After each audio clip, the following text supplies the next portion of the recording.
தென்மேற்கு வங்கக்கடல் நிலவும் காற்றழுத்த தாழ்வு நிலை காரணமாக ராமநாதபுரம் மாவட்டம் ராமேஸ்வரத்தில் கனமழை பெய்து வருகிறது. இது தொடர்பான கூடுதல் விவரங்களோடு இணைகிறார் நமது செய்தியாளர் பூபேஷ் சந்திரன். வணக்கம் பூபேஷ் சந்திரன், விவரம். வணக்கம். தென்மேற்கு வங்கக்கடல் பகுதியில் உருவாகி இருக்கக்கூடிய காற்றழுத்த தாழ்வு நிலையின் காரணமாக வட தமிழகம் அதே போல கடலோர மாவட்டங்களில் கனம் முதல் மிக கனமழை பெய்யக்கூடும் என ஏற்கனவே வானிலை ஆய்வு மையம் தெரிவித்திருந்த நிலையில் ராமநாதபுரம் மாவட்டம் ராமேஸ்வரம் தீவு பகுதியில் காலை துவங்கி தொடர்ச்சியாக பலத்த மழையானது பெய்து வருகிறது. குறிப்பாக ராமேஸ்வரம், பாம்பன், தங்கச்சிமடம் உள்ளிட்ட அந்த தீவு பகுதியை ஒட்டி இருக்கக்கூடிய பல்வேறு பகுதிகளிலும் பலத்த மழை பெய்து வருகிறது.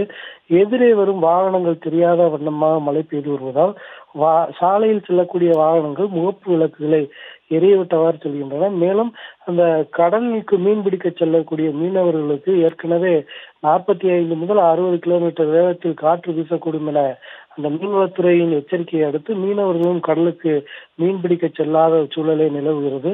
ராமநாதபுரம் மாவட்டம் ராமேஸ்வரம், பாம்பன், மண்டபம் உள்ளிட்ட பல்வேறு பகுதிகளிலும் காலையிலிருந்து பெய்து வரக்கூடிய மழையின் காரணமாக சாலைகளில் மழைநீர் பெருக்கெடுத்து வருகிறது.